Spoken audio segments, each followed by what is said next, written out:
Deuce and Mo. Deuce and Mo. Deuce and Mo. They tell you what they know. Deuce and Mo. Deuce and Mo. Deuce and Mo. The podcast that you know. Can you talk, Morgan? Yeah, test. Oh, good job. How's that sound? Sounds great. Okay. You ready for Brenden? Is that... Okay. You have to admit that sounded like you farted. No, it didn't. That was so. If I farted like that, then send me to the hospital. No. I mean, that's Like that was like a squeak. You... Honestly, if I farted Okay. like that, then Okay. someone's dying. Okay. All right. Let's stop playing around. 3, 2, 1. Super excited to have a guy we really like. He covers the Sacramento Kings for Kings Pulse, Oh my god, everything. the Kings Herald. He's on the Kings Beat podcast with Ham and Sean Cunningham. He is the one and only Brenden Nunes. How you doing, man? Doing well, guys. You're two of my favorite people as well, so the love is reciprocated. Wow, I'd love to hear the list. Yeah, oh my! I would love to hear like maybe top 4. Let's. You want to get into that? Yeah, I would love to get into that. That sounds like an amazing idea. We're gonna go with G-Man has to be number 1. Can I be honest? Safe pick. Cop out. No. Like no one's gonna Absolute question cop it. out. I would say the same Absolute thing. cop-out. Okay. And then, we'll go with another cop out. We'll go. Chris Biederman just got engaged, so I'm gonna shout out Chris Biederman. And he's so good. He's so good at everything, and he's so very good sweet. at what he Okay, that's a good cop out move. Okay, then And then we'll go. Morgan. What can we do? 3, 4? Can we kind of share the spot? That's You fine. know what? I'm gonna take it because you didn't put James Ham first. No, we leave the Hammer Bros out of it. So wait, last year was your first full season covering the Kings, right? It was the year before, though. I think I only missed like the first 5 games or so. But yeah, last year was technically my first full year. So what's been your favorite part of the job so far? Honestly, probably the people that we listed off, and the list goes beyond that. Like, I think getting to be around people that also have the same passion and have those like really nerdy conversations about the details of all of this is really fun to me. And of course, to see the behind the scenes, like it's very cliche, but how just normal and human all of these players are. Like De'Aaron Fox, for example, there's days you can tell he does not want to do media, right? And then there's days where he's great. And I think that's the most normal thing ever. There's just some days where he's just not feeling it. And I really like that about De'Aaron, weirdly. So there's a lot of aspects, but I think being around like-minded people or people with similar interests has kind of been the thing for me. Has there ever been a day where you were just like, I don't really want to be here? And it's not, I don't even want to, I don't want to put that out there like it's a negative thing. I mean, that's just anyone with work. I mean, and I know we have so much fun work, but there's days that we're just going to be humans and we're really tired too. Have you felt that ever during the season or like maybe toward the end of a season?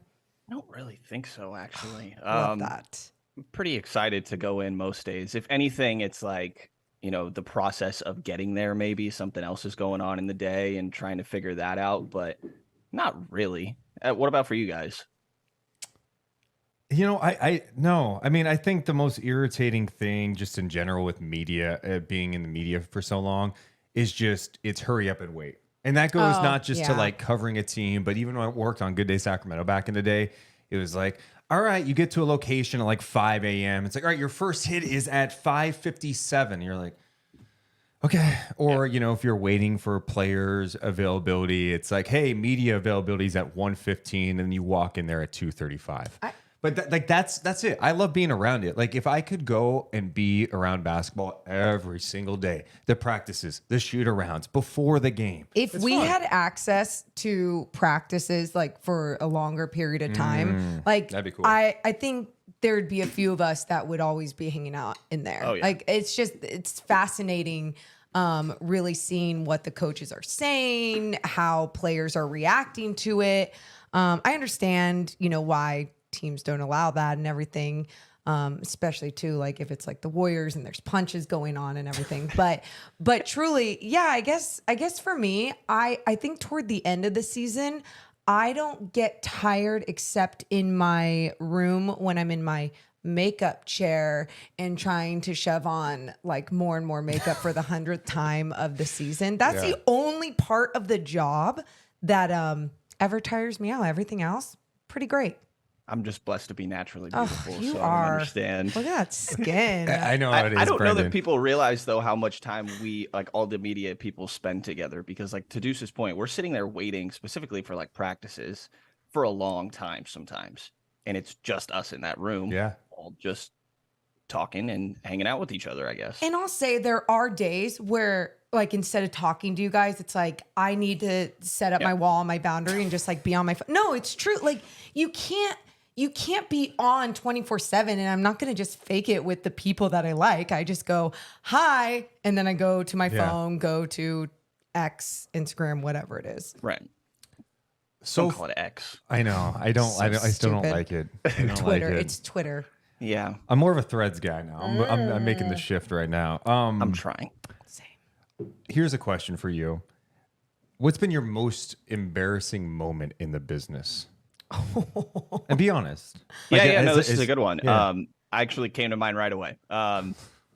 It definitely was. Well, the Halliburton thing was pretty funny, but that wasn't exactly embarrassing. That worked out okay. And that you're referencing when you talked about his defense, and then well, it was a very rookie mistake asking Luke Walton. I remember it was before a Hornets game, and in my mind, it's like, oh, there's all these creators on the floor. It's Terry Rozier, it's Gordon Hayward, and I forget who else was on the team at that point. But I was like, there's no place to hide Tyrese. And I started the question to Luke Walton by saying, so you guys hide Tyrese on defense. You know, how is that difficult against a team like this? And super rookie mistake, right? And he actually like started to interrupt me. Yeah. But I got my question out. And I guess Tyrese heard that, and that's where that all kind of started from.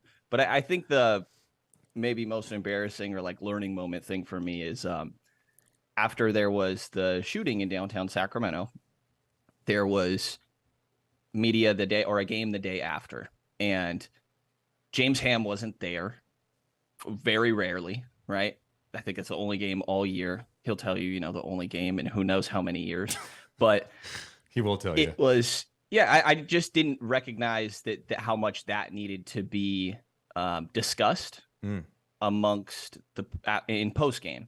And with James not being there, I saw it as an opportunity to ask the first question. James is always asking the first question. And I was like, okay, I get to do this, so I was a little excited to do that. And Rasan at the time had, sort of told me that the first question does need to be about about the incident. And I think Harrison Barnes came out, I asked him, and that was fine. But then we waited like 30 minutes for Dante DiVincenzo. And I had totally forgot by then. I think I was too like focused on formulating my question. I'm the type, I'm like repeating my question over and over in my head until I finally say it out loud. Trying to get better about that. Right. But came out and just did not ask him about it, and instantly got a death glare from Rasan and got a, healthy conversation afterwards. But it was definitely not my brightest moment. I expected something a little lighter from Brenden. I didn't mean to. I was like, it could be an embarrassing, like my embarrassing moment, completely different. Brendan's like, they wanted to really focus on what happened, let the players talk about this. I didn't do it. I felt that to my core too. I was like, oh, I'm embarrassed for him right now. My most embarrassing was the first time I was ever in an NBA locker room. Happened to be Kings, Suns in Phoenix. I was there for spring training. The Kings happened to be in town taking on the Suns. So after the game, I went into the Suns locker room. First time in an NBA locker room. And I asked Sean Marion something about Ron Artest. And he said something like, I don't give a F about Ron Artest. I was so like taken aback. I'm like, oh my God, Sean Marion. My first time ever having the courage to ask a question, and Sean Marion just swats my stuff away. Well, and it's funny. He's been swatted by Greg Popovich as well. But the thing is, and I think because everyone else has too. Right. Mine was not along Brendan's embarrassing moment. So deep. Like, it was just what came to mind. Really, like, I was like, I felt bad. But no, that's the thing. It made me feel because like I think that's one of my least favorite things is feeling embarrassed about something. And of course, when I started in media and I would go to the locker room and locker room scrums, and I think I was with Sean Cunningham at the time because I was interning for News 10 at the time. And he gave me the mic to shove in DeMarcus Cousins' face.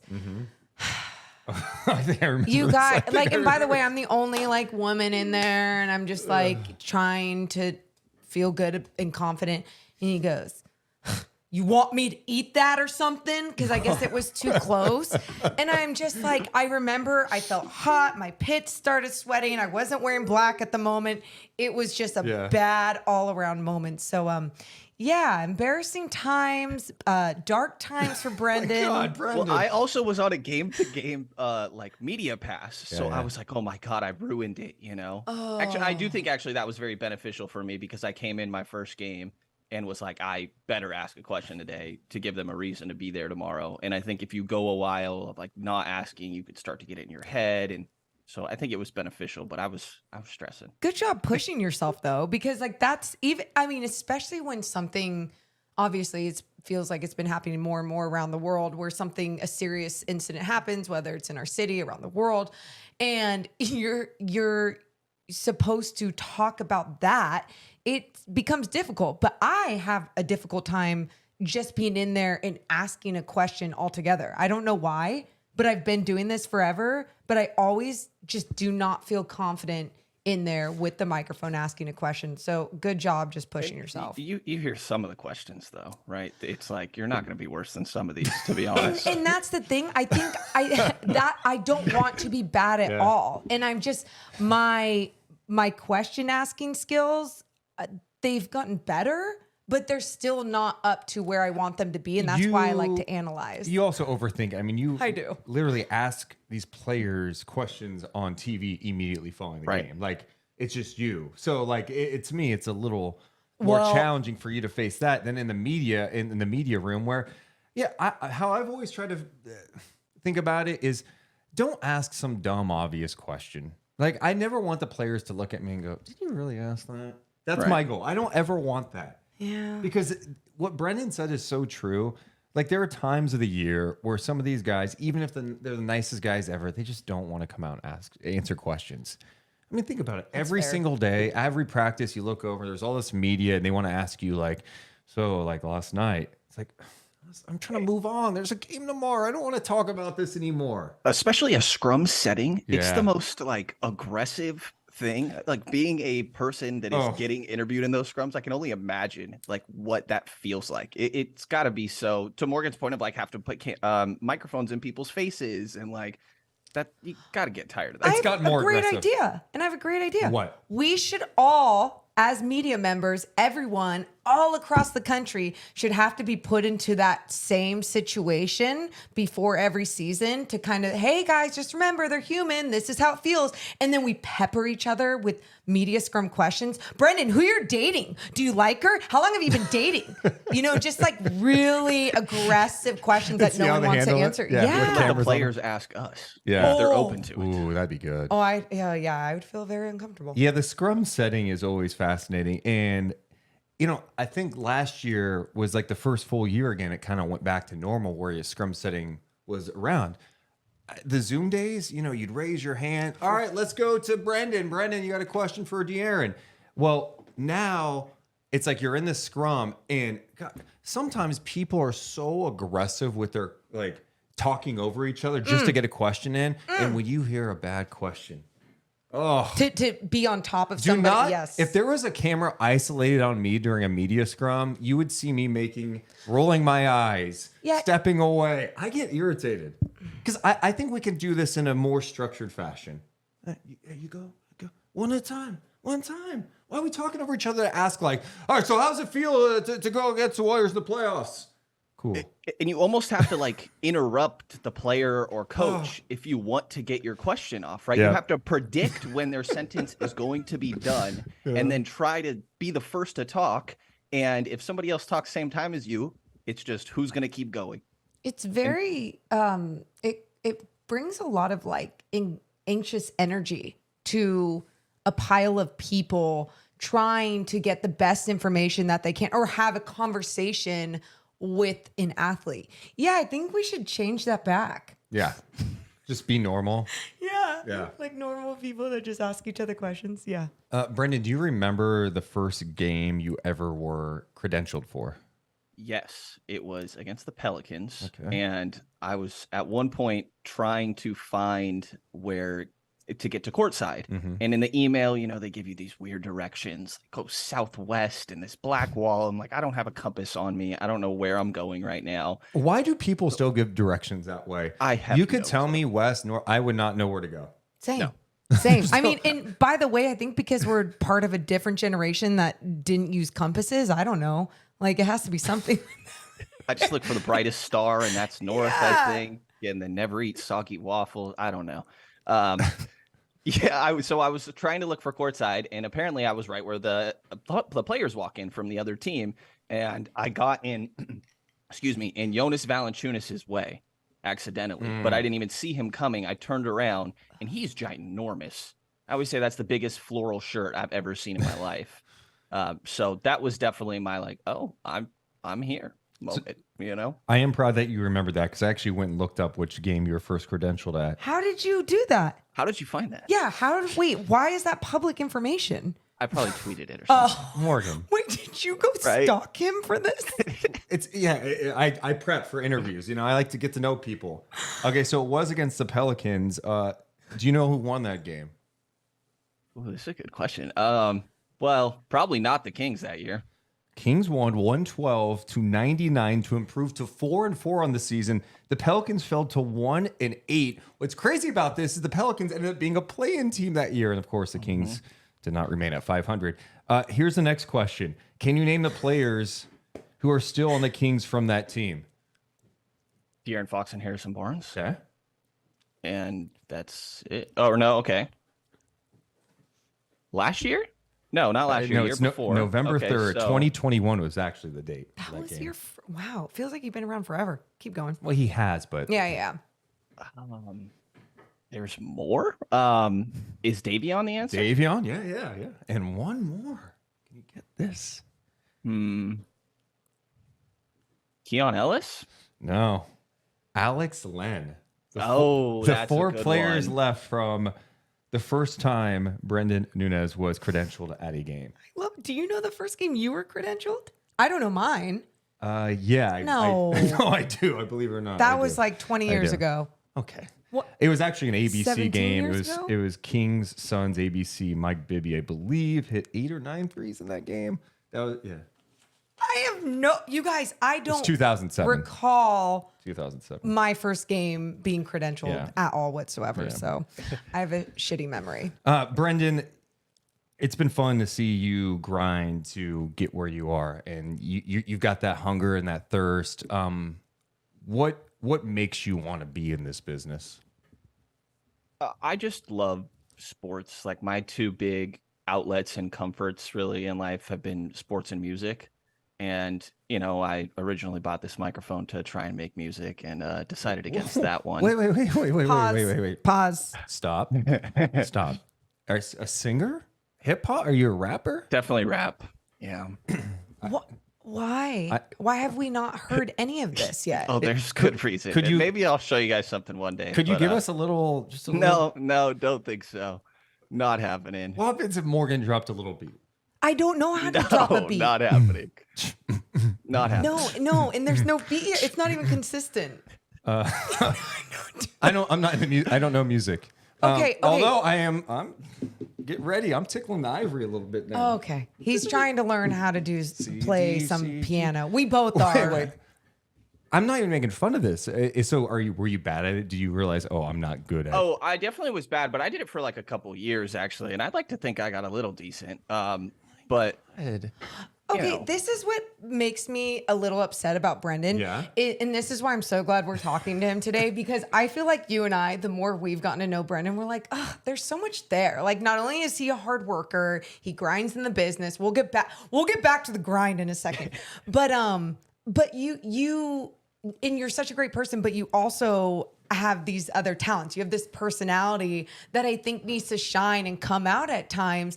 And I guess what I'm saying is, when are we getting a rap song headed into the season, or maybe in the middle of an NBA season? Yeah. Like, we want to see your other art, Brenden. I will maybe try one day. I think Kenny and I have talked about, like, you know, for fun doing a song of like, because I think he's a little more R&B, so he can do the chorus and I'll do the verses, but we'll see. Do you have like We'll an artist name? Did you have a name, or did you just go by your name? B Money, duh. No, I went with I can't believe I'm saying this. I went with Beezy. Beezy? In my mind, it was Be Easy. Beezy. You know, as like a play on that. Yo, Beezy But I in the didn't. building, I didn't baby. want to do it like B dash Easy. Yeah, 'cause yeah, that yeah. was too close to G Easy. So I just put Beezy. Beezy in the building, baby. Yeah. Oh I think my- I eventually dropped that though and just decided to just use my first name because I feel like my first name is unique enough. Okay. Spelling. Well, it is, one, Beezy, but two, you bought the mic.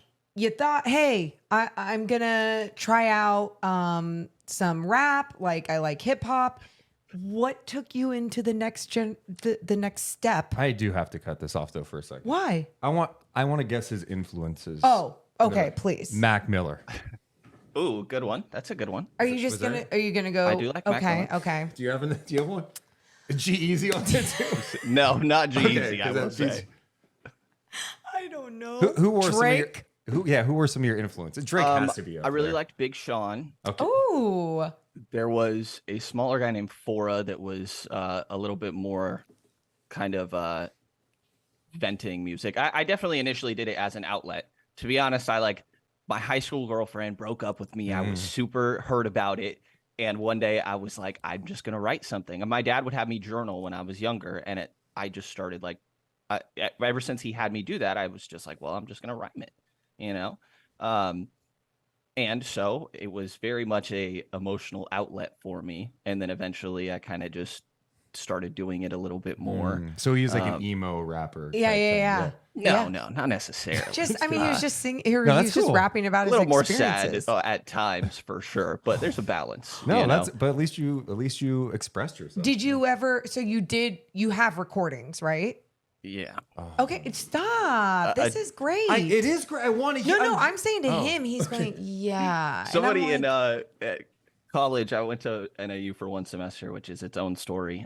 But I was doing it while I was there, and this person that was a friend of mine and then felt the type of way about something wrote this diss track. And so I may or may not have wrote one back. There might be a diss track out there somewhere. You can't. Can you just give us like one line from one of your hits? I don't really. There's no hits. First of all, I was trying to put you over from one of your songs. it's called like F you right back. Yeah, yeah. think That's so. the diss You track. can't remember any lines from any of your songs. He can. He won't do it. Yeah. not off What the a- top of my head. Yeah. I don't think. Don't put the pressure on him. What a coward. No, good. I'll show you guys one day. That's- I will show you guys one day. Okay, now, Okay. but now we got this out of it. So your dad made you journal, which obviously the writing Yes. then was Actually, can I say this real quick? yeah. Somebody is going to find my SoundCloud, I bet. It's literally just my name. It is the worst. I've been actually super paranoid Okay. of somebody finding this. It's my old account. Like, it's my first couple ones where I am literally just practically talking over the beat. It's absolutely horrible. And I'm like, you know, saying stuff about my ex-girlfriend and blah, blah, blah, like me being super emotional. Yeah. And someone is bound to find it because of this conversation and just know, though it got way better eventually. Okay, But so- they're the worst things ever. Just to Like, be clear, if I wanted to, Yeah. yeah, I'm sure you will. At this point in the podcast, you're like, boom, sample of song, boom, back to the interview. Yes. Okay. absolutely. If you don't care. I mean, And if you want to do that, I'd send you a different one, I bet. But sure. Okay. Look at my problem straight in the face, got no time to go wait. Done pushing it off to a later date, my work ethic was lacking, but I always had that passion. I see myself on the stage, moving up there rapping, while the whole crowd going sing along and put down the weed. I don't own a bong, yeah, but hard work, it'll take long, so I'm jumping on that ship. Being lazy, man. Yeah. Yeah, I'm jumping off that ship. Yeah. If it makes you feel better, in high school, I sang, I loved Mario Kart so much. And so my friend and I made up a song about Yoshi. So, yeah, like, I mean, we all do it. Well, how'd it go? I'm green. I can be mean, mean as hell. Oh, wow. When the red bombshells come crashing from behind, I hope that you don't mind that I will pass you by. Know the whole thing. Wow. Oh, I know the whole thing, and I'm not singing it, and we're not no. But my point is, it's like we all do it. It's a great way to like you said, to either vent about something. It's just a different art form, and it's fun. It's a great way to be creative. Getting back to your journaling now, because now you obviously write, and then we're gonna get to that mic and you podcast. It's cool that your dad made you journal when you were younger. Were you pretty consistent with that? Absolutely not. He very much had to force me to do that, to be honest. And that was probably it didn't happen all too often. It was maybe about a 6-month period or something where I did it. But then, it kept, I guess I did in a way keep up journaling because I would write lyrics a lot. And I still have like a bunch of notebooks full of stuff. But yeah. Rich Ivanowski, when I first asked him to be my co-host for King's Pulse, did his background research on me and had found that SoundCloud. Wow. And he would hold that over my head all the time. He'd be like, I'm going to tell people. Like, bro, please. Well, we'll let them know. Yeah. So you got the microphone for that rapping. You recorded some stuff, put it on SoundCloud. Then you transitioned into more sports. I guess a lot more sports being, you transitioned straight into Sacramento Kings stuff, right? Or was it NBA? No. It was, what was it first? It was originally, I think the first thing I tried to do was like some daily NBA podcast and, like doing the editing for music stuff translated into being comfortable audio editing for podcasting. And I think I tried to do like some daily NBA podcast and realized that was unsustainable. And I started writing I think I built my own small website or something that nobody was reading, but it was Celtics related stuff. I grew up a huge Celtics fan, like crazy Celtics fan. I remember crying when Bron took out the Celtics in the playoffs. Like I was a huge Celtics fan, and I was writing Celtics stuff, and I saw somebody on Twitter said that they just started the Celtics website, and DM him if you're interested. And that guy's Adam Taylor, who covers the Celtics now. Actually, him and I have kind of grown together throughout this process. And that pod that we started and the site that we started was Celtics Pulse. And so then actually eventually him and I tried to run a podcast network, and there was this LLC, but it only was about a year before I realized I'd want to be able to focus on myself rather than managing other people. And it was the Pulse Podcast Network. And one of the shows we got on, we were a lot of like bringing people on that wanted to get started but didn't already have one. And we brought on somebody to do the Kings Pulse, and I had just moved to Sacramento, and he didn't have a co-host, and I was like, screw it, I'm going to hop on with him, and I've lasted longer than he has. That was pretty short-lived on his end. Wow. But, yeah. Well, what's so cool about that is just what type of era we're in with content, because you were able to turn the Kings Pulse into something. You built connections with people in the Kings community, Kings Herald, and then all of a sudden you're getting credentialed, and you meet James Ham, you meet all of us, and now it's crazy how it works. That's why I always tell people in the business or who want to get into business, how do I get into business? I'm like, well, it sure the hell changed a lot since I got into it, but there's no better time now than to be different, create content, and try some new shit. Yep. Like, what should I start a podcast? I'm like, well, if you want to be consistent with it, how's it going to be different? It's a crowded field, but if you can't commit? do it. Can you? That's the biggest thing. Can you commit to doing compelling content? Try it. Put it on TikTok. Put it on Reels. Put it on YouTube. I don't care how you do it. Just find a way to do it. It's never been easier to do that stuff. No, and I think what's been so fun, like watching even Brenden create and do everything, and you when I say bounce around, it's you're joining so many different things and putting your name out there in so many different places. And then we saw you at Summer League. Yeah. And it was us three in that hotel lobby waiting to go interview. Was it like Colby Jones or it was the 2 rookies? And it was really cool. We got to talk to you about how much you grind and how you always make sure that you're in these places. So like we were kind of talking about before, or asking you before, what brings that out of you? What drives you to just like keep going and keep trying all these new things? I mean, I think it's still just my outlet. Like, it's just what I enjoy doing more than anything. Like, and, you know, I kind of, like I said, it was always an outlet for me growing up, that and music. It would always, you know, I had family things and like traveling back and forth between places. Like I'd fly unaccompanied minor and stuff to go see my dad. And it was just like, if I put my headphones, I always had a headphone in my ear. And if I was playing a song or if I was listening to a podcast or watching a game, but it doesn't just stop at the game. It's all the content that comes with the game that also gets my mind off things. And now I'm like, I get to provide that. And so I don't think that was exactly a conscious decision there, but that was more of a later realization. But I really think it's just what I enjoy. I've always loved basketball. My dad put that in me pretty young.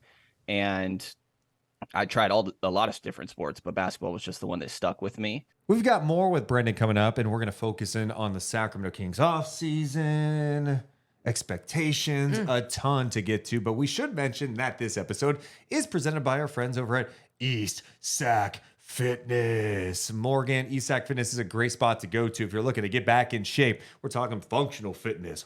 We are talking about yoga classes, spin classes, and a recovery room. It's a kind of that small boutique gym, but they got everything you could possibly need. Yeah, it's the best. And it's the best way to just stay healthy or get back in shape. Or if you feel intimidated by the other gyms, this is the place to go. So go to eastsacfitness.com today, or you can call them at 916-599-3181. Also presented by a New York Times bestselling author. She's been at the top of the Amazon chart. She's the one and only T.R. Reagan. Dude, she is the crazy lady. And she has written so many thrillers. And I have now binge read so many thrillers this summer. And I suggest you do the same thing. I know, T.R. Reagan, yeah, it's my mother. But how weird is this? For 15 years, I refused to read her books because I was like, I'm going to be too scared. And it's weird. It's my mom. And then, you know, just millions of people started reading them. So I was like, why not? You should too. Make sure to check out trreagan.com or on Amazon.com. Search TR Reagan. Hey, we should talk some actual Kings now. Did you guys see the ESPN NBA power rankings for the Western or not power rankings, there were NBA predictions for the season? Wait, when did those come out? I think yesterday or the day before. Then no, I did not see them. So they have the West as Denver 1, Phoenix 2, Golden State 3, Sacramento 4. They have them finishing 47 and 35, so one fewer win than last year. And then they have the Lakers at 5th and the Clippers at 6th. How do you guys feel about the Kings being predicted as the finishing 4th in the Western Conference? Brenden? I think it's reasonable. You know, I might move some of those teams around. Like, I think Phoenix is going to be really good in the postseason, but I do have a lot of questions about their regular season just because if one of those main guys goes down, who's stepping up after the fact, just their depth. You know, I do have some questions about if those main guys are unavailable. And, you know, it wouldn't be surprising if they missed a handful of games, any of the 3. So I think that's reasonable, though. I worry that Kings fans could get frustrated with this season because the 3 seed is not typical for a team that won, I believe it was 48 games. Yeah. You know, like as you could increase your wins and have a lower seeding. You know, I disagree with the 47 games. Like, give them the 50. I think there's very much an aspect of this continuity should give you a leg up early in the year. Other teams have to figure it out and figure out what works for them. The system is in place. The guys know their roles. And sure, maybe, you know, Keegan and Murray will get a little bit more wiggle room to do some things, but it's the same core group. It's practically the exact same group. So I think that the record will be better, but about 4th, like, wouldn't be too shocking to me. Yeah, I'm with you around with that. I actually think for an ESPN power ranking thing, that's pretty optimistic coming from them. Yeah, I mean, Like I don't usually have it's an like, issue oh, with let's it. put I LeBron mean, first, like- and then even LeBron and the Lakers, Deuce. I've said this to you so many times. Like they did a lot of little things, little tweaks that I think they're going to be better than we thought in the Western Conference. Again, I'm saying that right now. We haven't seen it all come together, but the Suns are up there too, and we're just banking on that team being healthy, and then if there wasn't health, that the depth would work. And it's not like ESPN's predictions had the Kings like 20 games behind the Warriors. I mean, I think the West stacks up very similar to last season, where it's pretty wide open. Like, I think Denver is still the front runner. I mean, I think Fair. we talk about continuity. That team's been together. Although they lose Bruce Brown, they bring back the core group of guys. Jokic is the best player in the league, or one of the best, if not the best player in the game right now. I have no problem with that. I mean, I could see the Kings being second in the West too. Like, no, I can. I mean, I think they have the offensive firepower needed in this league. Their depth, to me, is better. Yeah. Another year together. And I think they have what it takes. And we saw flashes of it last year, that they can be better defensively. And if those things happen, they should be one of the best teams in the West. It's going to be a weird year, though. And I'm already trying to prepare myself. Last year was so much fun because the expectations were so low. Let's be honest. When the Kings started 0-4, I remember we were doing podcasts after games, night chat, and I was still like, well, they're playing well and they're 0-4. It feels different, but hey, you got to win games.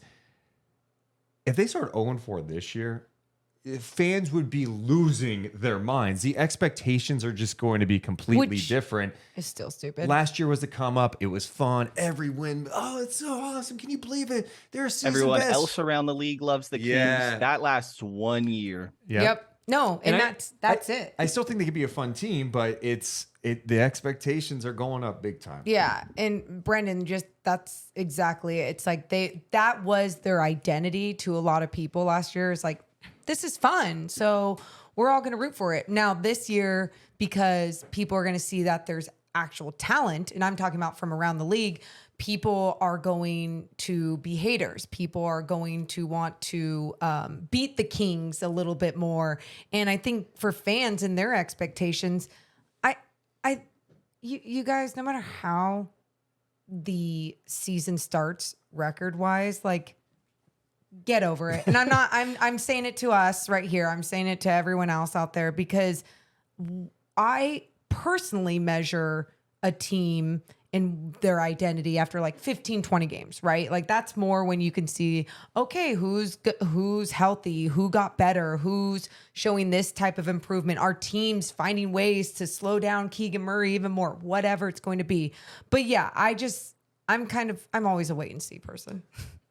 And I, do have to point out, like, they were extremely healthy last year. Yeah. Yes. As healthy as it gets. Their starting group played so many more minutes than any other 5-man lineup in the league last year. And De'Aaron Fox typically misses a handful of games. Last year he was fairly healthy. Like, some of these other guys, Harrison Barnes plays every single night, and some of these other guys as well, but I did not factor in much last year, and it's hard to expect that again. I'll say this, though, because the only reason why I'll push back on that, I thought about that same thing too, Brenden, and I'm like, you can't imagine that they're going to stay that healthy again. Deuce doesn't agree with me on this, but I believe staying healthy is also a skill set. A lot of these guys prepare their bodies differently to make sure that they are going to be the healthiest that they can be. Also, there's just bad luck out there, right? Things happen, whatever. But I go with this squad, I think whatever their training staff has been doing, whatever the coaches do with them, and maybe that's even making sure that they're playing more minutes and just everyone's legs are just staying healthy and good throughout the season. Whatever happened last year, it worked. So I hope they can continue with that and they just keep having that good luck as well. There's some luck involved for sure when it comes to staying healthy. But the other thing that I do think gets lost in that conversation of the Kings playing, their guys playing so many games. Well, Sabonis was hurt. Mm-hmm. Like, Keegan was hurt. Yeah. Fox played through stuff. Like, I know every team has that, but literally Sabonis could have had just been like, I'm having surgery, see you in 6 to 8 weeks. For sure. He played through that, So, yeah, I do wonder how they'll maneuver through this season, right? Like, they went hard every night. They played with pace. They practiced a lot. They practiced a lot. Like, does that shift at all this year? Do they go, okay, it looked like at times in the playoffs, HB maybe ran out a little gas. Kevin Huerter looked tired because he's running around all season. We saw that at times throughout the season, maybe just not used to the style. And then he's got to go chase around Klay Thompson. That impacted things. I don't think they need to adjust their style of play, but I wonder if because of the depth they have, they'll be more likely to go, hey, HB, let's just play 26 minutes tonight. We'll get Sasha up to, 28, 29. Have a little more balance so come playoff time, these guys are ready to go. At the same time, you saw it with the Celtics a couple of years back where in the finals against the Warriors, I know Tatum was banged up, but they were talking about how they were gassed. Yep. And that conditioning matters. They weren't playing enough minutes. Yep. They weren't used to the toll that can take. I don't know. It's a tough balance for Mike Brown. I'm interested to see kind of how he tinkers with things. Especially because it seems like the answer, or the attempted answer for the defense is going to be physicality, just going off what Luke Laux was preaching so much at Summer League and talking about how that's what they want the identity of the team to be, even going into this next season. That wasn't just a Summer League thing. And I think that was part of what we saw with, Kevin Huerter losing his legs a little bit. And he acknowledged that, yeah. right? That, he's running around like crazy. It's not like he's out of shape. He just needs to be in even better shape, which is a big ask. But that's the nature of his role. But I think when you're so physical on the defensive end, I'm interested to see if that has any carryover into the offense. Yeah. C words that we love. Oh. I'm just kidding. I just wanted to see what you guys would say. But seriously, C words, chemistry, Consistency. That's a good one. I was going to say continuity. And There's I think, three. I have Championships. Okay, Championships? I have a fifth, but I don't think I'm going to use it. I'm kidding. Oh. So continuity.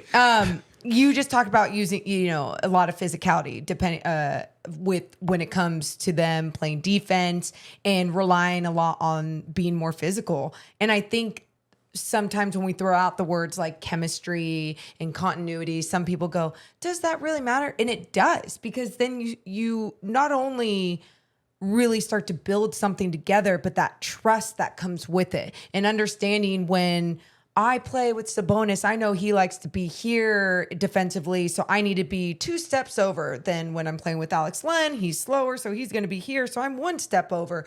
And the geometry of the floor matters so much in these moments when it comes to team defenses and defenses that don't have a whole bunch of great individual defenders. So does basketball IQ. And I think their basketball not a C word. IQ is extremely high. Yeah. Yeah, I agree. And Somebody asked me the other day, what do I think Malik Monk can do to better his chances for 6th man of the year? Or like what could be the argument for why he would have better odds? And I think there's a handful of things, but one of it could just be having a more consistent backup center, because he's playing a lot of minutes without Sabonis. And I felt like him sort of filtering through, that was the one role really where there was a lot of change. And I felt like him not getting to just have a consistent guy to play pick and roll with really, could have had an impact there. If he had consistently, like he threw some crazy lobs to Chemesi Metu. I think they got a little bit of an offensive chemistry, but then Alex Len plays a little bit differently, or what is that going to look like with Trey Lyles out there, or Nerlens Noel? So I do think that, it matters. And just listen to Trey Lyles' exit interview. Like he's pulling at everybody's heartstrings here, but he's talking about how he's been on, I don't know, it was something like 4 teams in 6 years. And how he never even wanted to go out with his teammates, because what's the point in building a relationship with these guys? I'm just going to be gone. And he said he'd let himself not think that way anymore this year. And that's why I was so happy to see him resign, just from a personal standpoint. I know. I'm very curious about the backup 5 spot going into this year, because I think there's still fair questions about it, right? Just kind of their approach to it. And it does make me wonder if they believe they found something late in the season and into the playoffs where we out of nowhere saw more Alex Len, right? And then, Trey Lyles small ball 5 was a thing. And I know that can't work every single night. Depends on the matchup, I right? think it helps, So I wonder, is that going to be the answer this year? And then you have the battle between Noel and Keita as another option back there. And Scal. If Scal wins a spot, good for him, man. Yeah, I that was an interesting Interesting story. We saw him last year at the end of the season. He was in Sacramento playing a game at Golden One Center for Mexico City in the G League, right? Yeah. I don't know if he actually played in that game. He didn't. No, he played the game before in Stockton. Those two teams played back I to was back. like, we saw him. Yeah, but we did see him. Yeah. I'm happy for him trying to get back to the league. And hey, if he's in Stockton to work on things and try to get back, good for him. He hasn't played in the league in a long time, but he's got good size. Yeah, I do think, to your point, real quick, that Len and Lyles is, in my mind, like the answer going into the year. Okay, and that's what I'm saying. Do you feel like they're in a better spot with the backup five now than maybe, this time last year? That I still don't exactly know. Yeah. Because how many times, like, Coach Brown is very transparent and I'm searching at the backup five, and you have the same guys there, really. Yeah. But it was very weird to me that, like, he said, I'm searching, I'm trying everything. He didn't really try Alex Len early in the year. Yeah. And I don't know what that had to do with, like, but, there was a lot of stuff going on at home for Alex Len. A lot of stuff, right? And so maybe he just wasn't even that much of an option. I don't mean to speculate too much, but yeah, I mean, it was weird to me that he was never even tried. Like, they put Kate out there before trying Len. So it was weird to me that it was never tried. And then when it was like, oh, this works. And I like that what like you're saying, like, was it trust that was built? Was it just confidence in his guys? Or did something work out at practice where he's like, all right, let's give it a little bit of a longer leash here. And it was great to see. And if they are running it back with that, you guys, not every roster that we look at around the league has the perfect person in every position, right? Absolutely not. And the fact is, Sabonis is playing the majority of the minutes there. And what happened last year worked. So if it's not completely broken, why fix it? Tweak it. I'm down with tweaks, and I'm down with tweaks going throughout the season and seeing what works and what doesn't work. But at the same time, like, there was something to it that benefited this team, especially going into different matchups when they had that small ball five to go to with Trey Lyles and they had a bigger guy to just get in there like Alex Len. It threw teams off too. And numbers wise, they never actually got killed in those minutes. It just felt really bad for some reason. Like, there were moments where you could tell there were weaknesses, but the plus minus for all of those backup bigs really was not bad. And, like, you can't just, with how much money you're spending on that starting center, or not even how much money, but just how much you're allocating to that your star, you're only going to put so many resources into his backup, right? Like, behind Joel Embiid is Paul Reed, right? Behind Anthony Davis is Mo Bamba right now? Not anymore. Right. Yeah. Okay. Not anymore. I'll look at The the Mo depth Bamba chart. era is I think it was over like for the Thomas Lakers. Bryant Yeah. last year, right? If you look at behind Denver in the playoffs, they were trying DeAndre Jordan. They were trying Jeff Green or JaMychal Green. Yeah. Like, behind these star centers. And they eventually trade for Thomas Bryant at the trade deadline. They even play him. Yeah. I think it's very typical for teams with star centers to not have good backups. Bam Adebayo as like Cody Zeller. And it's no disrespect to these guys. They're fine.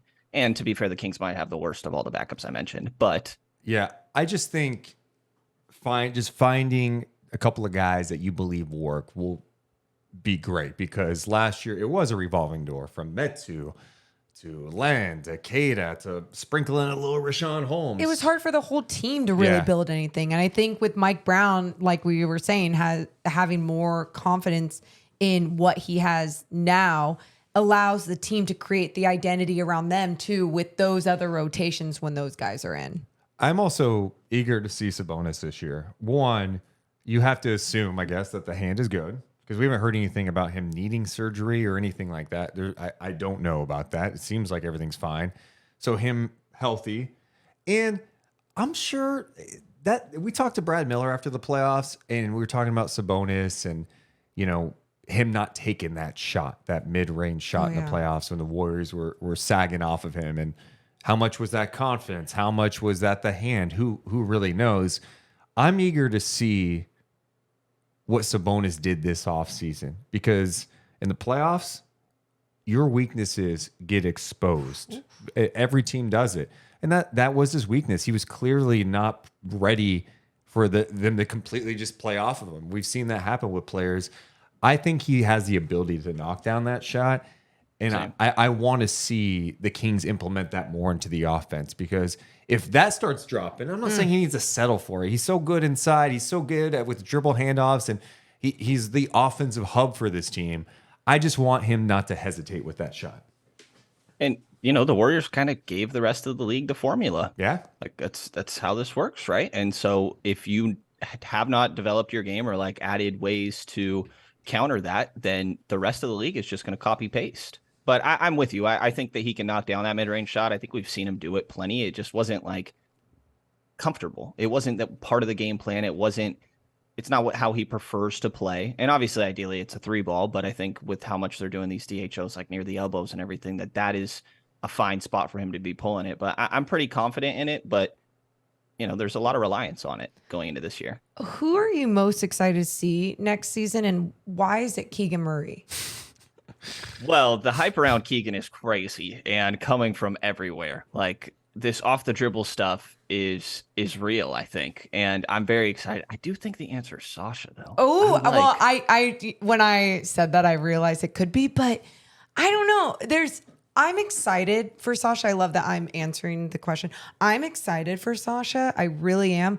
But I think there's something about seeing a younger player on the team that you cover take a little bit of a jump in the summer, and then just having different type of expectations going into this next season for him.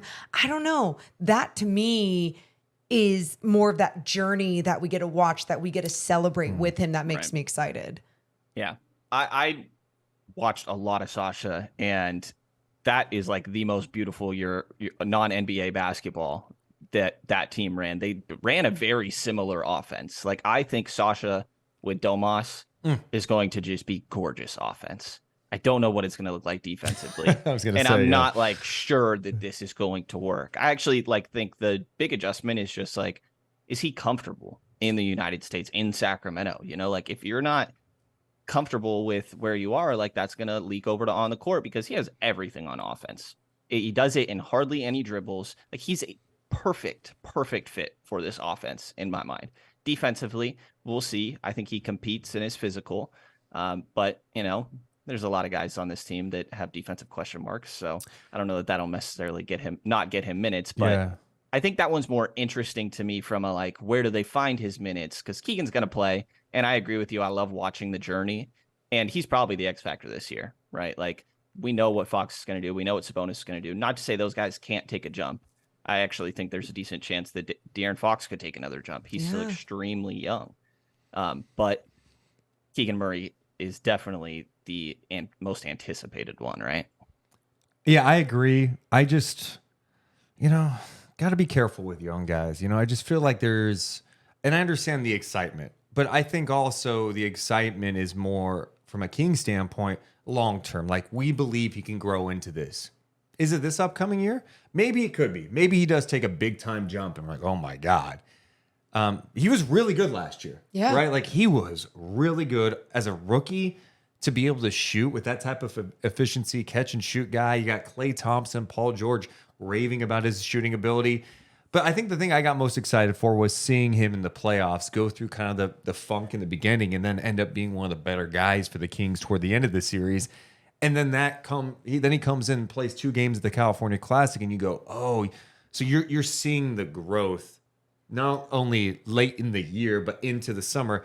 That excites me about what he can be long term. I just wonder if there's almost too much pressure on, like, hey, Keegan's got to take this jump this year. I'm like, is it okay if he takes it in year 3? And it like, is are we okay. gonna freak out if No. it's year 3 or year 4? I would never. Okay. I mean, we were the ones that were all about De'Aaron Fox taking his time to take that leap that he did last season, and that everyone else gave up on, and it's people shine at different years and times in their career, and sometimes it goes a little up and down. Yeah. And I think with someone like Keegan, with his mentality, with his personality, and his obsession with playing the game and getting better, I I think that alone is what excites me. So yeah, even if he goes into this season and teams haven't figured out the first 20 games, if he figures it out in the second, or not even the second part of the season, but in the rest of the season, then I love seeing that is what he is learning from his experience. Like we just said, learning from the playoff experience, bringing that into Summer League, being the aggressor.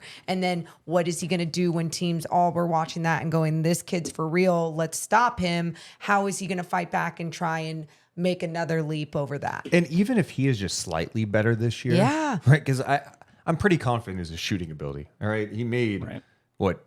How many threes did he make? 200? 300 something? Yes. What was the record? The NBA rookie record for most threes in the season, shooting 40% from three. He was crazy effective from three-point land last year.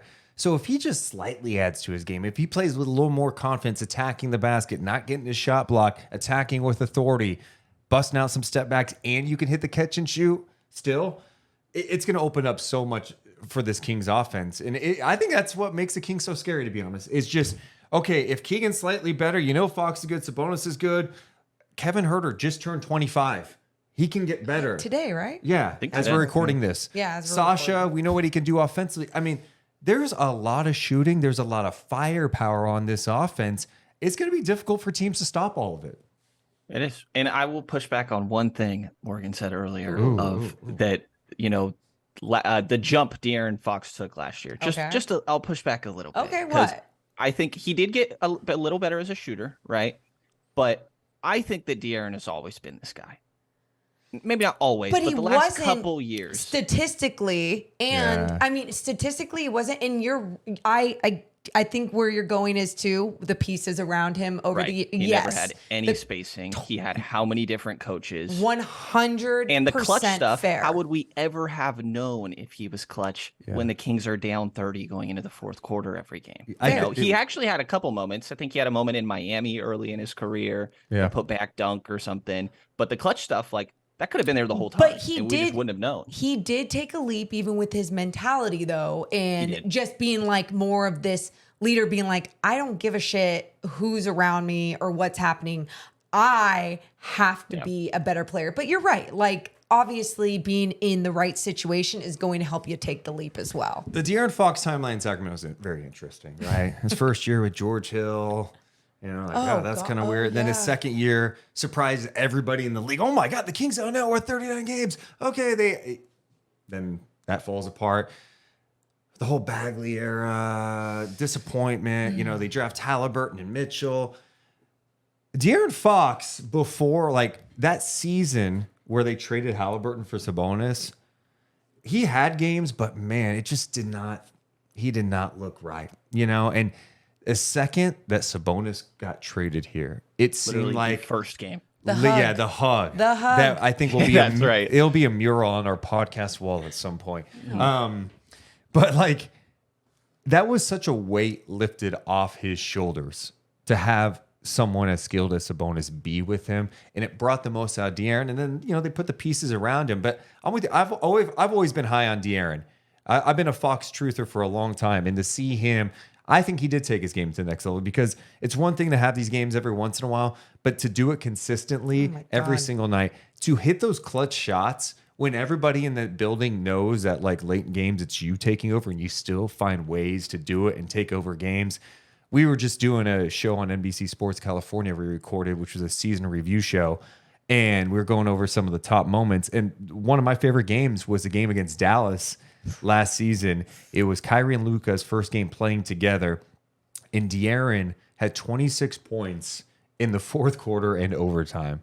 It was a remarkable performance. We always point to the game winners. I mean, of course, the Orlando game, Chicago, he's had some epic moments, but that game was this isn't just a good player. This is a guy who has star qualities written all over him, who doesn't get rattled, who's not afraid of the moment. What are your expectations for him this season? Because that's, think about it. It's all these awards given out, right? To Monty McNair, to Coach of the Year, to Clutch Player of the Year award.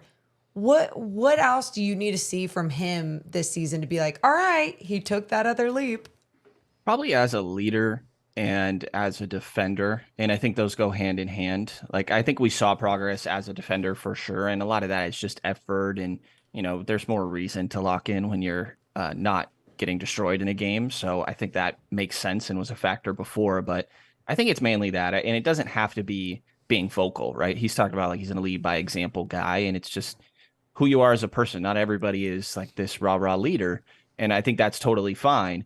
But I think that he still could make some progress there. And there's obviously the 3-point shot would be the biggest thing, right? Yeah. If that was going down at a higher rate, then I think we really could be talking about first, second team. Oh, I agree. For De'Aaron. If De'Aaron got to like 35% from 3 on the season, and he took steps, his free throw percentage was way better this year. I think that was a career high for him from the free throw line, which was great. I thought defensively too in the playoffs, he had some nice moments. It's just, it's so tough because he's asked to do so much. And it's like, hey, also we need you to go out there and guard some of the best guys at a high level.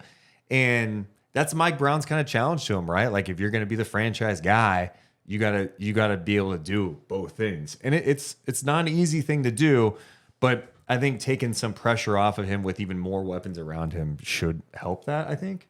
Yeah. And he's always tried to do everything. Like I have so much respect for De'Aaron Fox. When the Halliburton thing was happening, the second year of that, and right before he got traded, De'Aaron was coming out and saying like, oh yeah, I'm actually going to be a shooting guard now. And really was talking about that from his own perspective. Like, oh, I've always like kind of preferred that role. I can just focus more on scoring. Like, come on. He's really just saying that because he's trying to make Tyrese comfortable. He's trying to make this work. He does what he can. And a lot of people at the time of that, before leading into that deadline, thought De'Aaron was the one that should go. And I get it. But the B had written an article of it is like time to do it. De'Aaron Fox needs to be traded. And I'm pretty proud of one of my 2B articles back here being defending De'Aaron Fox because he has been good. He has been trying to do everything he can to make it work. And I just have a lot of respect for De'Aaron. Like, am I crazy for thinking he could go down as the best King of all time? No. It would take more time, obviously. It would take more time, more of a run, right? To me, I personally go see Webb still. I know Mitch is up in there too. Winning helps things. Like if the Kings all of a sudden have a huge run here, I think Fox and Sabonis could go down as, and I guess how much is that really saying? The Kings haven't had a ton of success in there, almost 40 years in Sacramento. But I think he's a tremendous talent. And it's always tough when you see a player put up numbers and do some crazy things, but his team always loses. It's as a basketball fan, you try to, is he good? I mean, you heard the same stuff about Devin Booker for years, exactly where I was going to go. Yes. Because ultimately, if you don't win, you're kind of going to be judged unfairly or not. That's just what it is. And now De'Aaron showing like, no, I can do this. I mean, his first playoff game of his career, he scores 38 points against the Golden State Warriors. Like he was supposed to be there. Yeah, he belongs. Yeah, absolutely. And he still belongs. And and that's why like you saying that, like, will he go down as that, Brenden? I mean, exactly. He's now on the right path to go in that direction. And especially if it keeps translating into winning and into postseason basketball. Can I ask you guys a question? Yeah. Please. So, gonna throw back the same question, but in a different way. Of when it comes to Stockton, what are you guys most excited about coming into this year? It's always so hard to know without knowing like the roster and stuff, right? I just get excited because as my journey has continued in the broadcast world, I used to do the sports radio thing. So I was watching basketball, NFL, baseball, and you try to be an expert in everything, and you really can't, especially nowadays. There's just too much information out there. So just to be able to focus on basketball and focus on the Kings and the NBA and then the G League, I love the G League. I mean, I've seen you at games. I love the storylines. I love the fact that these guys are out there playing hard every night. You've got a mix of talent. You've got former lottery picks who are trying to find their way back and claw their way back to the NBA. Justin Jackson earlier this year. Yeah, right. You have these undrafted free agents out of nowhere. I mean, like the Gabe Vincent story to me is one of the best G League success stories I can think of, right? A guy who started in Stockton, right? and doesn't really have a good first year. Banged up, injury play, came back at the end, hit some big shots in a playoff game. The next year, he comes out just out of the gates firing, one of the best players in the G League, and then signs a two-way with Miami, turns into a full-time contract, turns into him playing in the NBA Finals this year, having some big moments, and now he just got paid by the Lakers. I love those moments. And the same thing with coaches. You see these like the coaching staff like being able to these young coaches who come into the league, and then you see them have NBA jobs.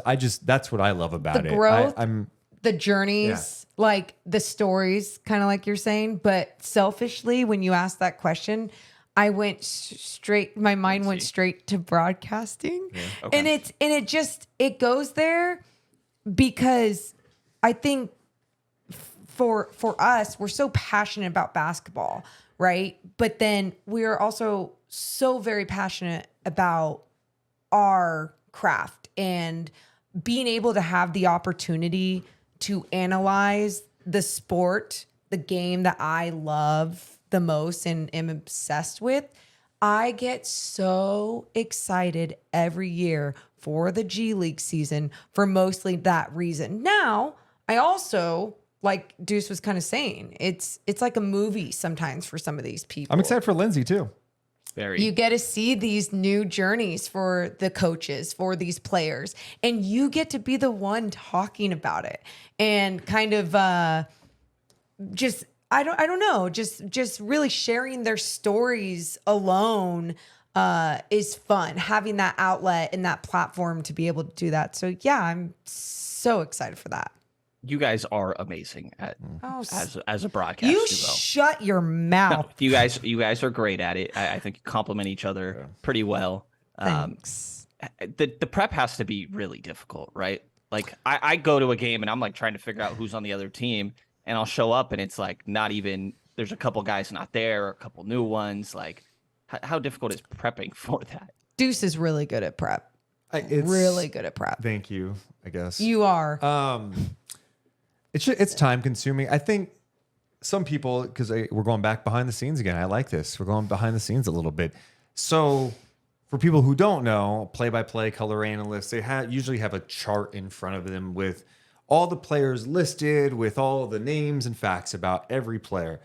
And most NBA broadcasters, I don't know what the percentage is, I'll just say a lot of them, there's a company who makes these charts for them. And then maybe they fill in some other stuff. Now, G-Man does his own notes. He handwrites them. It's amazing. Oh my God. yeah. I'd give anything to like have one of those. Oh, they're so cool. Yeah, they're Especially really cool. I handwrite all my stuff. I have a lot of. That's right. You have like 800 pens and you kind of do Yeah, I color code. Yeah. I do not handwrite my stuff. But so a lot of these play-by-play guys, they just get their stuff printed up and they look through. I'm not trying to take anything away from them. Because they study trust up. Trust me. I yeah. Yeah. So the G League, we don't have that. And that's fine. I have to do my own prep, and you go through and you just have to look up these players. And I think the biggest challenge is just, all right, finding information on some of these players and finding up-to-date stuff and finding stories that make sense. And then roster changes happen. I mean, I can't tell you how many times we've gotten to a game like, oh my God, this player's not on my roster. Oh, he just got brought up today. What jersey is he not wearing? He doesn't have a number? Okay. Oh, I don't know what he's good at. Can he shoot? Can he do so? Like even like as an analyst, it's like, wait, what? I don't even have a stat line for him going off of, is he a good 3-point shooter or anything? How am I supposed to break this down? While Deuce has like a lot more facts about these guys when there is stuff about them. And then it's just names, you just don't want to mess up names. I've messed up names. I try not to mess up names. It's frustrating. But sometimes it's hard to track down the pronunciation for these names, it's so you go to one PR person, they tell you this, another site tells you this, and you're like, sometimes I've literally just gone before games. I've been like, I'm sorry, I gotta ask, how do I want to get your name right? How do you say your name? Because I just and then there's like there was this guy on the Stockton Kings, Isaiah Cannon, right? Yeah, Cannon. I think. And because for the longest time we were all calling him Canaan, and then we went up and asked him. We said, hey, we've heard two different things. Is it Canaan or Cannon? And he's like, oh, well, you can say Canaan, but it is Cannon. And we're like, why wouldn't you just tell us that it's Cannon? He goes, I don't know, because everyone just says Cannon. So anyway, it's People say Brandon for me all the time. I never correct them. No, people mess up your Or last name. Nunez. Yes. Nunez, yes. I was going to say. literally everyone. I did not today. Do you know? No, you're right. Why do you But need it's validation? extremely rare for people to get it right. Yeah, they go Brenden Nunes. Shout out to you, Deuce. It's Yeah. Nunez. Yeah. Get it right. Thank you. You tell One you time, tell him. I asked a Utah State assistant after Nemi got drafted, like, how do I pronounce his name? And he told me Nemi-ish, right? That's And interesting. so one time Yeah. I said this in a presser with Alvin Gentry, and he's like, "What'd you like?" He made me repeat it. He just wanted to hear me say it twice. You know, Alvin. Alvin's hilarious. I've seen that pronunciation for Nemias, so I've seen that. Yeah, and so I don't know. He's Nemi. Yeah. Nemi. Yeah. Yes, it works. I do have a question because we were talking about the Kings defense. I know we're bouncing around here. I can't wait to get the feedback on this podcast because this podcast, I've really enjoyed it. yeah. It's a great off-season podcast. Hell yeah. to me. Wait, why- Because it's just, hey, we talked to Brenden about his Rapping. his rapping, BZ in the building, Yeah. right? We somehow talked about him journaling, his journey, getting to the Kings season, De'Aaron talking about Fox. Stockton, De'Aaron Fox, and now we're weaving back, and I'm going, hey, one more thing. Here's a question. Do you think the Kings, who finished, 24th in defensive rating last year, they were 8th in defensive rating on the road, do you think they could be in the top 15 this year? Could they get to 15th? No. Can they get Like they could. They could. 18? What's Yeah, the I think ceiling? more of like a 20. What's the Okay. okay? No, maybe not as a ceiling. Like Yeah. maybe 15 is a okay ceiling. I just struggle with it's the same team, and they were really, really bad on defense. Like Yeah. no other good teams were Realistic. this bad on defense. You know, it's interesting though, because like there's a world. It's one. yeah. A lot of times with defense, and you know this, Brenden. It's like it's one person that messes up, and it can mess up everything. And you're saying that one person is gone? No, I'm not saying. Oh. I wasn't trying to pick on people, right? But because the Kings had defensive lapses everywhere. Mm-hmm. Yeah, Chimeze Metu definitely had some, but that's- also like it's not like he was playing that much. So Right. it's like, what are you going to point to him? You know, Right. I just think they've upgraded slightly in that regard, where it's like, okay, they have some players who aren't not necessarily like lockdown defenders, but hey, if you're high IQ, like you're Yep. saying, be in the right spot Yep. at the right time, communicate, and some guys who've just been around, like Sasha. He may be a rookie in the NBA. This guy's 27 years old. He knows how to play basketball. I know he's never played in the NBA. He's played against NBA level talent. He's played against some of the best talent in the world. Like he knows how to play basketball. And one other thing I'll push to support your point is that you think about these guys and how Mike Brown does not give them long leashes. And if you are not disciplined, you are not staying out there. You're not staying out on the floor.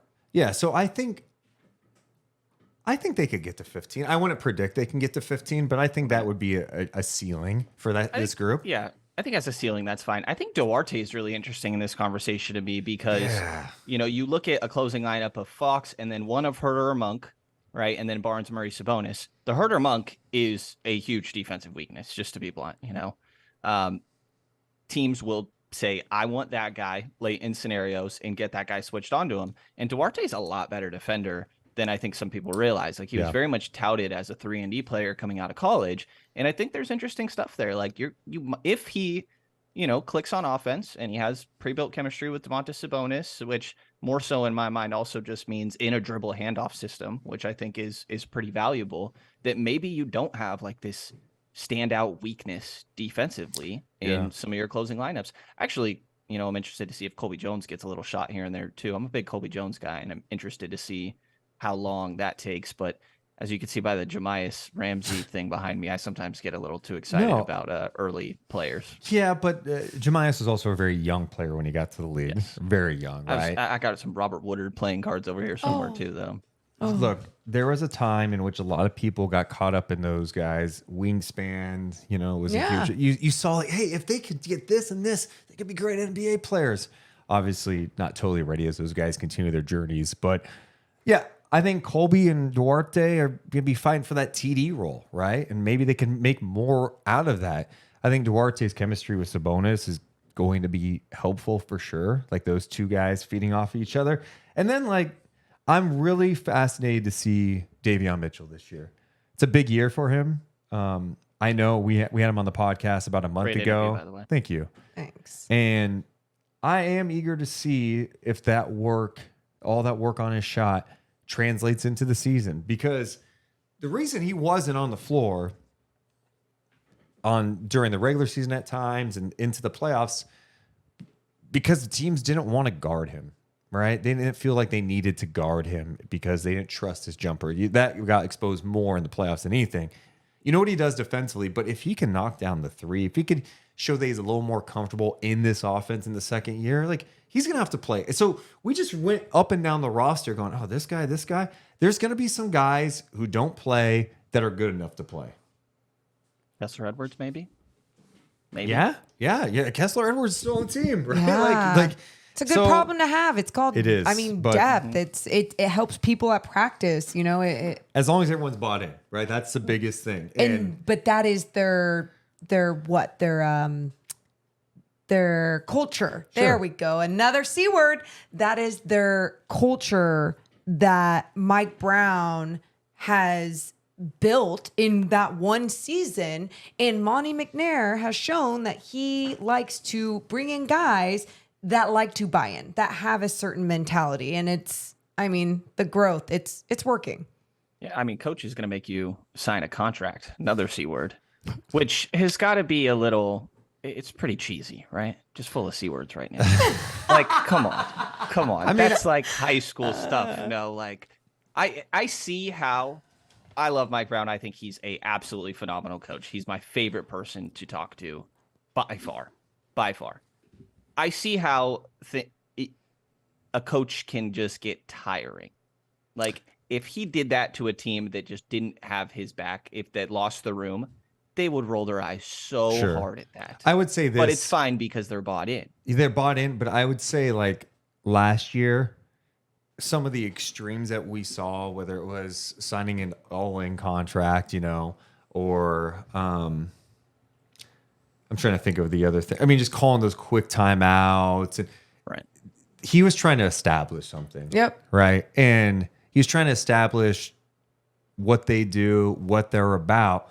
That I don't know that this year you need to come in with a poster that says, hey, are we all buying in? It's like, no, we're all bought. We proved that, like, we're going to keep buying in because this is what we do this in Sacramento, right? Do whatever works for you. Yeah.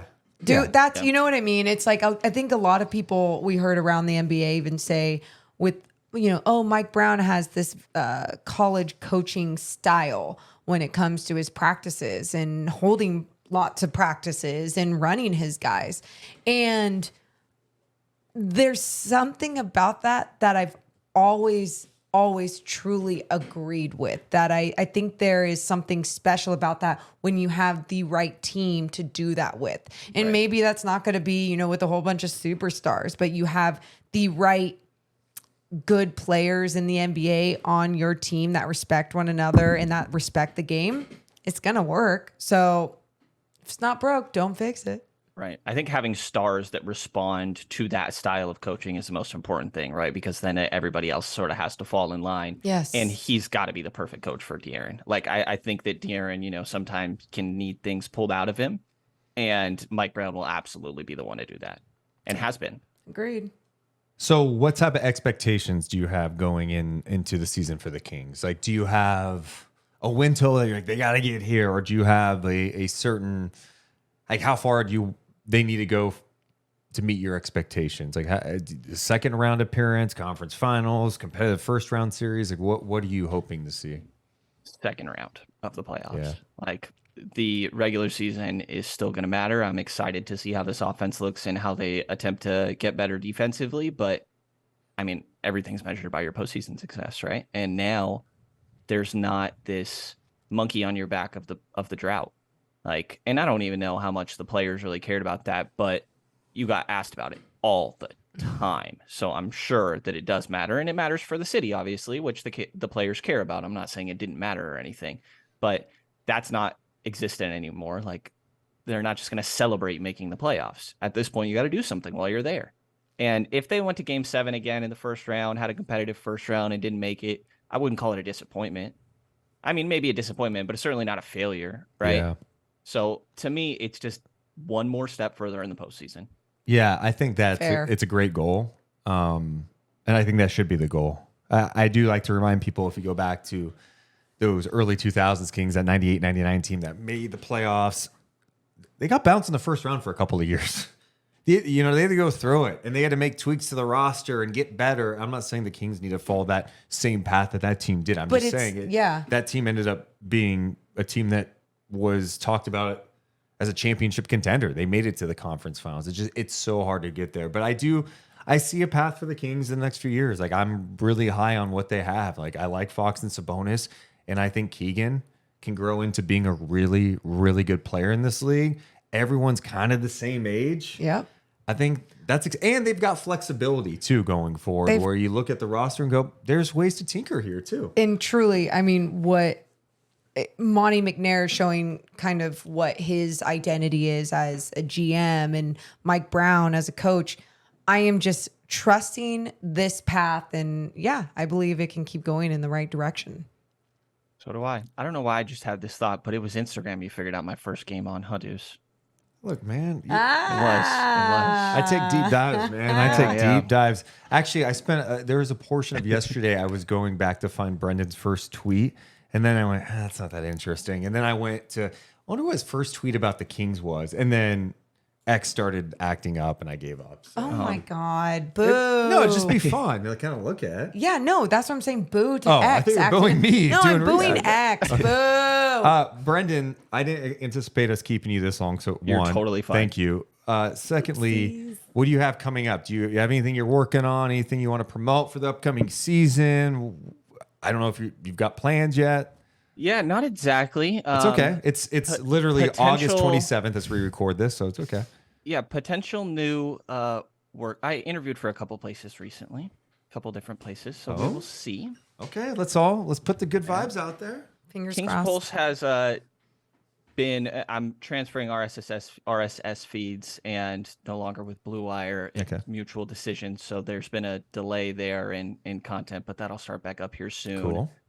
Start of the month, and yeah, I've enjoyed a little bit of a break, actually. I'm not very good at taking breaks. I know. I've talked about this with Morgan, with a lot of people in this business, and in this era of constantly creating content, especially after last year where it was nonstop, you had this, you had draft, playoffs, coaching changes, oh my God. And then you get to this point where there's not a lot going on. You go, I'm not creating content. What am I? It's good for you. Take it. I really wish somebody was playing in FIBA. Yeah.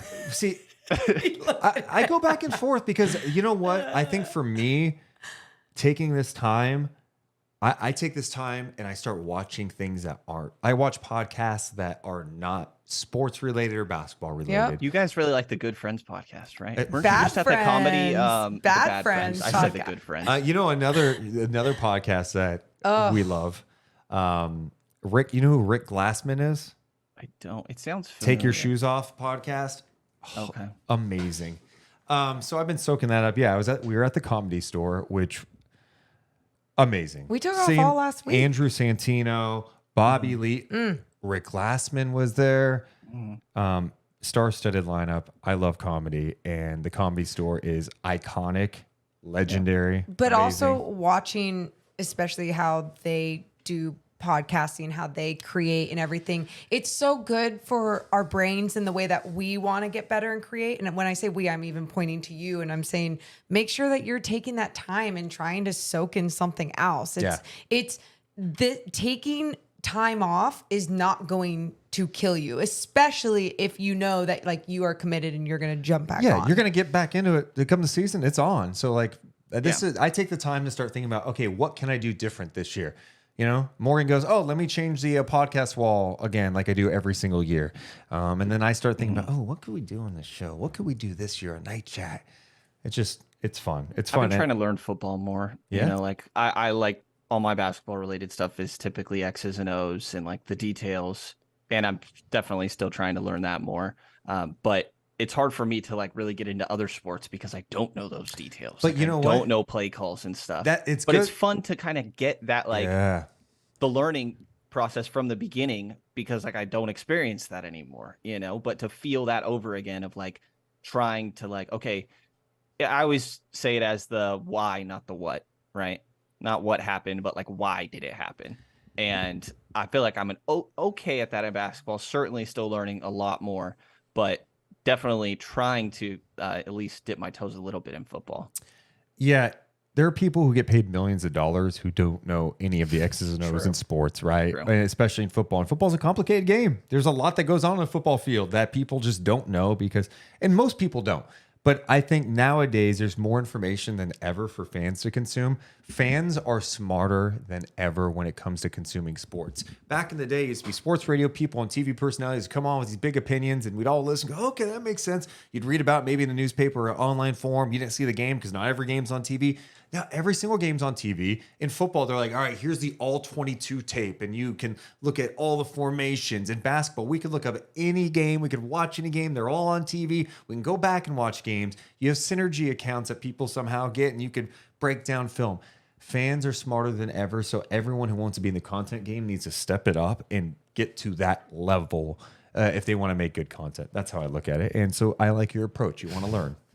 Yeah, trying. And I think, some of these other things can translate. Like they give me a lot of hard time on King's Beat about the movies, right? And Deuce is my biggest defender of all time. He stands up for me more than I stand up for myself. Have you seen this movie from 1992? Oh, you haven't seen that? Oh my God!